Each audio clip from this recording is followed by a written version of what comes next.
Hai, Assalamualaikum. Welcome back to my YouTube channel. Apa khabar korang semua? Korang semua berada dalam keadaan sihat. Nama aku Topan. Bagi siapa yang baru sampai ke channel YouTube aku ni, selamat datang. Bagi siapa yang dah subscribe tu, terima kasih banyak-banyak. Yang belum subscribe, subscribe dulu.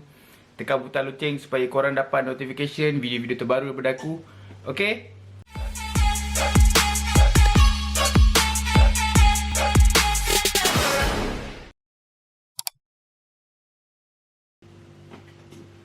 Aku ada dapat DM tau dekat Instagram daripada seorang followers aku. Nama dia Iwan Meteora. Okay, dia ada DM aku voice note. And that time aku tengah busy, aku tak sempat nak balas. So, kita dengar apa voice note dia. Assalamualaikum bang. Boleh Waalaikumsalam. tak saya minta pandangan ataupun minta cara abang buat kerja tu? Maksud saya macam permulaan untuk berniaga stiker ni, barang-barang dia, detail-detail apa semua. So, voice note yang kedua. Saya harap abang bolehlah bantu saya bang sebab saya tak ada dalam pelajaran ni. Tapi saya minat dengan design. Maknanya minat dengan apa pandangan orang nak kita buat untuk dia.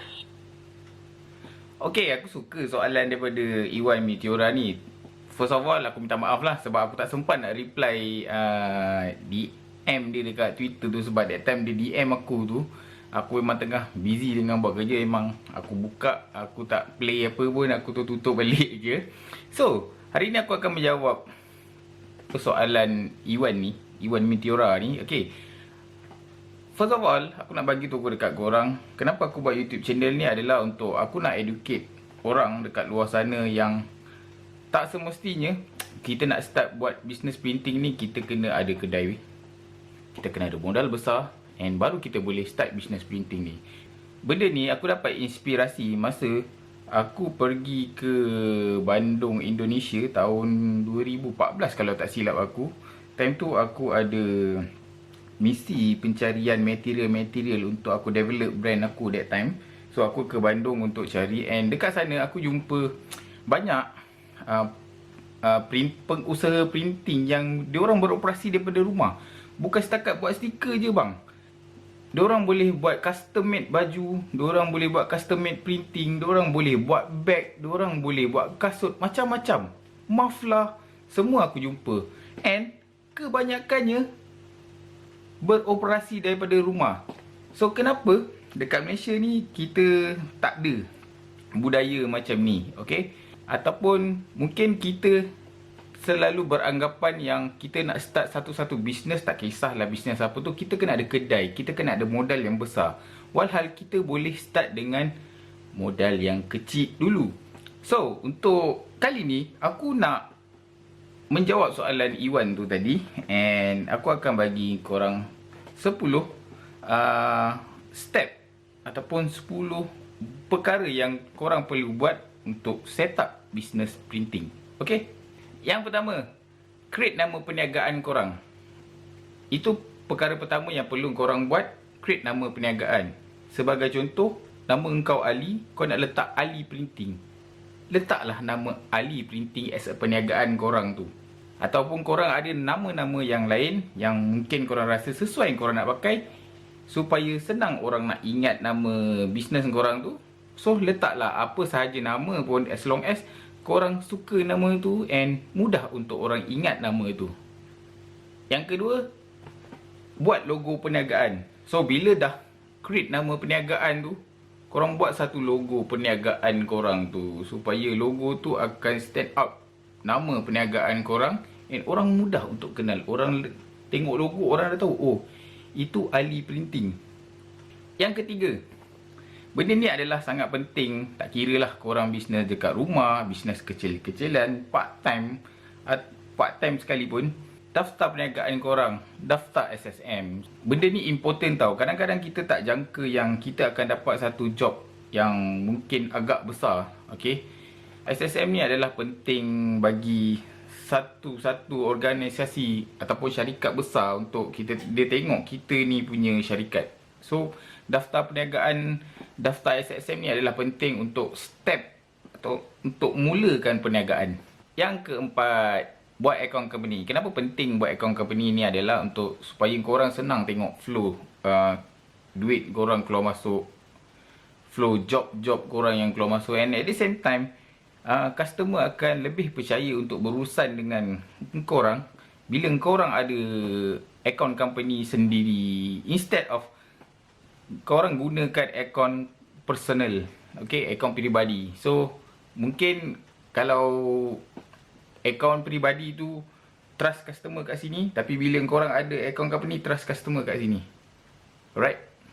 So bagi korang semua yang baru nak mulakan perniagaan, buatlah apa-apa pun bank yang ada kat luar sana, buat account company. So step yang kelima, buatlah account social media korang. Tak kira lah dekat Facebook ke, dekat Instagram ke, Twitter ke, TikTok ke, Waimah, kat mana-mana social media yang ada pun buatlah, supaya korang boleh promote bisnes ataupun perniagaan korang ni, and mudah korang nak interact dengan customer-customer. Nombor 6, korang kena kenal pasti hala tuju dan konsep bisnes yang korang nak buat tu. Okay, aku bagi contoh, korang nak buat bisnes untuk stiker-stiker kahwin, ataupun korang nak buat stiker untuk door gift or whatever sekalipun. So korang kena kenal pasti ataupun korang kena tahu hala tuju dengan konsep bisnes korang. Sama ada korang nak buat stiker ataupun korang nak buat printing baju, whatever sekalipun. So korang kena kenal pasti hala tuju mana korang nak pergi akan datang, bukan sekarang sahaja. Okay. Nombor 7, korang kena kenal pasti target customer korang. Sebelum korang start ni, korang kena tahu siapa target customer korang. Sama ada target customer korang untuk orang-orang yang buat wedding, budak-budak sekolah, tak kisahlah siapa-siapa pun, korang kena tahu target market korang, supaya senang untuk korang marketingkan bisnes korang. Okay. So bila yang nombor 1 sampai nombor 7 ni dah complete, baru pergi ke nombor 8. Nombor 8 ni apa? Nombor 8 ni peralatan printing. So korang kena tahu peralatan printing apa yang korang nak beli, printer apa yang korang nak beli, plotter apa yang korang nak beli, dan yang paling mustahak, kena ikut bajet korang. Kalau korang punya bajet rendah, so korang boleh cari mesin-mesin ataupun printer-printer yang murah. Kalau bajet korang tinggi ataupun besar, tak ada masalah untuk korang cari printer-printer yang lagi advance, yang lagi mahal, yang lagi berkualiti dan lagi heavy duty. Tak ada masalah. Yang ke-9, belajar ilmu printing. Mana nak belajar? Carilah siapa-siapa yang korang boleh belajar, ataupun sekurang-kurangnya carilah ilmu dekat YouTube. Belajar printing dekat YouTube pun tak ada masalah. Dekat YouTube ni banyak tutorial ataupun orang yang share ilmu-ilmu printing. Bukan aku seorang je, banyak lagi. Mak Saleh pun ada, orang daripada Indonesia, YouTuber daripada Indonesia pun ada. YouTuber daripada Malaysia ni pun banyak sebenarnya. So belajar ilmu printing. Sekurang-kurangnya ada satu orang yang boleh tolong guide korang, ataupun boleh tolong korang untuk korang develop bisnes korang, mulakan bisnes korang, ataupun bagi nasihat untuk bisnes korang. Yang ke-10 ini adalah paling penting. Sebelum korang nak buat bisnes printing, at least korang tahu asas untuk buat design.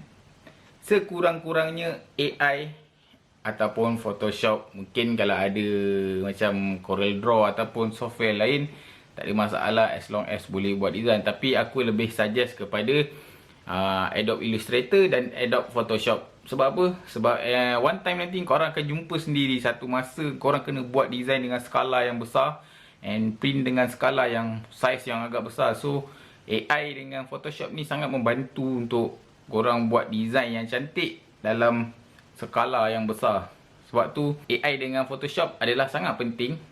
At least korang kena tahu asas ataupun basic untuk gunakan software-software ini. Okay, aku harap apa yang aku share ni menjawab persoalan Iwan Meteora ni, and at the same time bermanfaat untuk korang semua yang baru nak start buat bisnes printing, Tak kiralah di mana juga korang nak buat, dekat rumah, kat dalam bilik, dekat dalam store, tak kiralah di mana-mana pun korang nak buat. Mulakan dengan sekecil-kecil modal yang korang boleh gunakan. Kalau korang ada modal besar, tak ada masalah. And boleh go big terus, tak ada masalah.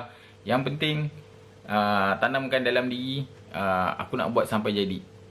Yang penting ingat, hustle sampai mati. So itu je lah video aku untuk kali ni. Jangan lupa like, jangan lupa komen, jangan lupa subscribe YouTube channel aku. Kalau jumpa iklan tu jangan skip, layan je, okay? Kita jumpa dekat next video. Bye bye. Assalamualaikum. Peace, love.